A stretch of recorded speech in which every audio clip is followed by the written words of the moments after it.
Ouh, la pêche, William. Allez les gars, plus que 20 jours à tirer en 2020. On y croit, on s'accroche, la lumière est au bout du tunnel. Bon alors je sais, hein, malheureusement il n'y a pas de bouton, tu sais, ou de trucs que tu descends comme ça, avec marqué dessus éteindre le merdier de 2020. Et concrètement, le 1er janvier à minuit 2, on sera à peu près les mêmes. Et puis la vie sera à peu près la même que le 31 décembre à 23h59. Mais heureusement, les gars, il nous reste un truc. L'amour, évidemment, l'eau potable aussi, mais surtout le gras. Et là, vous vous dites, ça y est, on a perdu Coco, elle va nous faire un mukbang McDo x KFC x Burger King. Non, dans la vidéo du jour, je ne vais pas engloutir sous vos yeux, qui seraient sans aucun doute ébahis, des seaux de potatoes. Par contre, j'aimerais vous parler de ce type d'aliment qui a très très mauvaise réputation. Malmené par des années de matraquage négatif de la part du lobby du sucre, ennemi numéro 1 des magazines féminins avec leur régime pauvre en matière grasse. Dans nos assiettes, le gras est devenu persona non grata. Et non, ce n'est pas pour la rime. Bon, ok, si, d'accord, j'avoue. Mais le gras est-il vraiment aussi mauvais qu'on le prétend ? Une enquête de Coco de la Villardière. Enfin, c'est impossible à dire son nom de famille au mec, impossible. Moi qui adore apprendre des choses, autant vous dire qu'avec les équipes de Quintessence, j'ai été servie. Je les ai rencontrés il y a quelques semaines, quand on pouvait encore vaquer à nos occupations, et autant vous dire que les mecs, c'est les geeks du gras, tu vois, c'est-à-dire que c'est les Greeks, quoi, tu vois, c'est... On adore les jeux de mots, mais vraiment ça fait 10 ans en fait qu'ils fabriquent des mélanges d'huile bio en France. Ils connaissent hyper bien les producteurs, ils maîtrisent parfaitement l'extraction à froid. En bref, les types, ils pourraient écrire l'encyclopédie du gras en 26 volumes. Et aujourd'hui, j'avais vraiment envie de vous parler du gras, parce que on dit souvent le gras c'est la vie. Mais alors, premièrement, c'est vrai, le gras c'est la vie, et je vais vous expliquer pourquoi aujourd'hui dans cette vidéo. Et surtout, le gras c'est hyper important. Et là, vraiment, j'en parlais sur Instagram la semaine dernière, il va falloir vraiment dédiaboliser le gras, hein, parce que, encore une fois, le gras c'est la vie. Alors un peu comme un moteur de voiture a besoin d'essence et d'huile aussi, et bien notre moteur à nous, aka notre corps, a besoin de gras. Tout simplement parce que l'intégralité des cellules de notre corps sont composées de gras. Hashtag nous sommes gras. La fonction principale des lipides, c'est de stocker en fait de l'énergie pour les efforts prolongés. En gros, ça t'évite de passer l'arme à gauche pendant une séance de cardio avec Sissi Mua, ou alors, comme moi, si vraiment le sport c'est pas ton truc, de décéder quand tu montes 8 marches. Mais ils ont aussi d'autres rôles essentiels, notamment pour le cerveau, qui est essentiellement composé, je vous le donne en mille, de gras. Donc en gros, un apport nutritionnel en gras de qualité, et on reviendra sur la qualité, ça permet un bon développement du cerveau à partir de l'enfance, depuis qu'on est tout petit, et ça permet après, quand on est adulte, et quand on vieillit, et quand on avance dans l'âge, de conserver des bonnes facultés cérébrales. Et vous savez que moi, je dis toujours, un cerveau qui fonctionne bien, c'est quand même vachement plus pratique. Bref, en gros, les lipides sont indispensables pour notre cerveau, pour nos artères, pour notre cœur, vraiment pour l'intégralité en fait du fonctionnement de notre corps. Et comme je le disais un petit peu plus en avant dans cette vidéo, le gras, c'est la vie.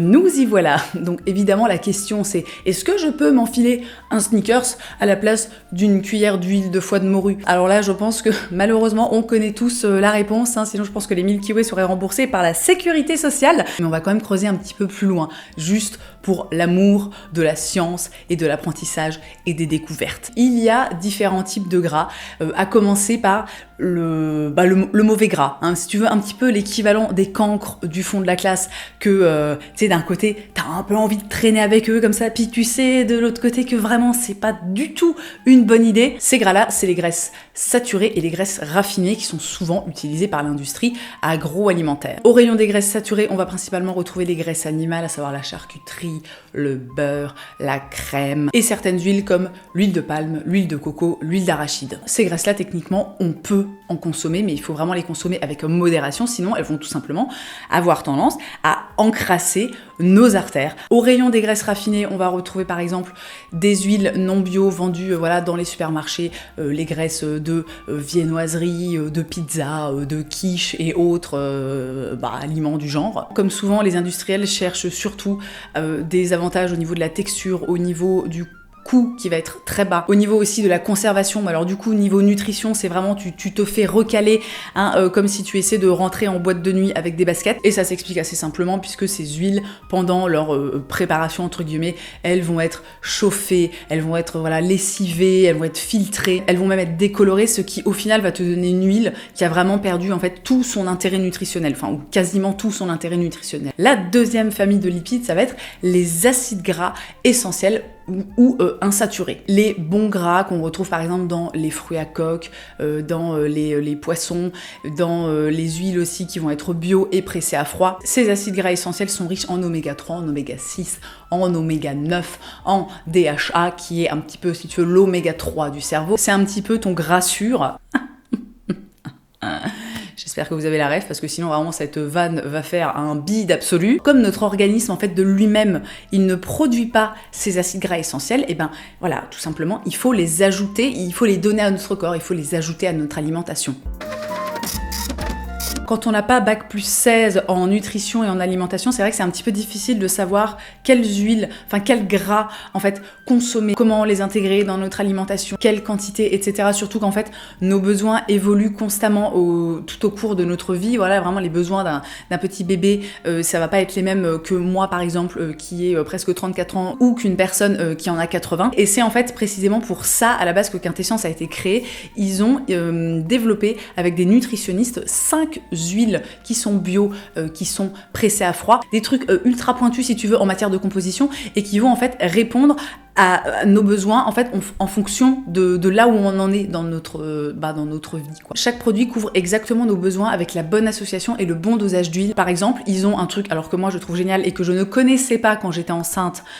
Je me dis que ça m'aurait pas fait de mal, c'est une huile spécialement pour les femmes enceintes. C'est un mélange de 6 huiles végétales qui va être riche en oméga 3, en oméga 6, en oméga 9, en DHA, notamment, vous savez le DHA c'est le truc vraiment très très bon pour le cerveau, donc notamment pour le cerveau du petit bébé que que les femmes enceintes sont en train de fabriquer, et le leur accessoirement, parce qu'au passage ça peut pas faire de mal. Donc bref, de toute façon je vous mets un lien dans la barre d'infos, si vous voulez aller jeter un œil, c'est hyper intéressant en fait de voir quels sont les apports en fait en fonction du stade où on en est dans notre vie. Voilà, je vous mets une barre d'infos, vous allez voir si ça vous intéresse, mais vraiment, alors moi c'est le genre de truc que je trouve absolument passionnant. D'après l'autorité européenne de sécurité des aliments, à partir de 10 mois, il y aurait 80% des bébés en Europe qui auraient des apports en lipides inférieurs aux recommandations. Pourtant, voilà, on en parle depuis tout à l'heure, le gras, vraiment pour les bébés, et notamment le DHA qui fait partie de la famille des oméga 3, c'est hyper important pour le développement cérébral et le développement moteur aussi des petits bébés. Voilà, c'est vraiment genre ils en ont besoin, ils sont en train de grandir, ils sont en train de se construire, leur cerveau est en train de se développer, ils apprennent un nombre de trucs, mais alors incalculables. Bref, c'est extrêmement important. Et vraiment, ce qui est assez fou, c'est que, et j'en parlais sur Instagram encore une fois, c'est qu'en fait, moi, avant d'avoir mon fils, c'est-à-dire, je n'avais jamais entendu parler de cette histoire de besoin en gras des bébés. C'est-à-dire, moi, par exemple, ma fille, quand elle a commencé la diversification alimentaire, elle a eu des petits pots. Je n'ai jamais rajouté d'huile dans les petits pots, alors qu'il aurait fallu, en fait, et qu'il faut. Alors, je vous rassure, ma fille se porte très bien, son cerveau se porte très bien, tout ça, mais je trouve ça dingue en fait qu'on nous dise pas, qu'on soit pas plus informé sur la question. En vrai, il faut savoir que de la naissance à 3 ans, les besoins énergétiques des enfants sont entre 4 à 5 fois plus élevés que nos besoins énergétiques à nous. Et je veux dire, il suffit de regarder un enfant pour comprendre pourquoi. C'est-à-dire que vraiment, en une journée, l'enfant vit 17 vies. Donc au bout d'un moment, ça se tient. Et pour couvrir tous ces besoins qui sont donc, on l'a compris, élevés, l'ANSES recommande entre 0 et 3 ans un apport de 45 à 50% de lipides. Donc vraiment, ça fait beaucoup de gras. Ça semble énorme, mais en fait, ils en ont besoin, si tu veux, ils en ont besoin pour faire tourner la chaudière. Si vous m'avez un petit peu écouté jusqu'à maintenant, je pense que vous avez compris, on commence à consommer du gras à partir de la naissance. Le lait maternel, par exemple, est composé à 55% de gras. Les laits infantiles, les laits en poudre, les trucs comme ça sont bien évidemment enrichis en gras aussi. Et ensuite, ça va être au moment de la diversification alimentaire que ça va se jouer. Moi, j'ai commencé la diversification alimentaire quand mon fils avait environ 6 mois et demi. Je vous en ai déjà parlé. Moi, j'ai fait la DME avec lui. Autrement dit, la diversification menée par l'enfant. Donc, il n'a pas eu de purée, il n'a eu que des... Bon, j'ai fait une vidéo à ce sujet, je vous la mets dans la barre d'infos.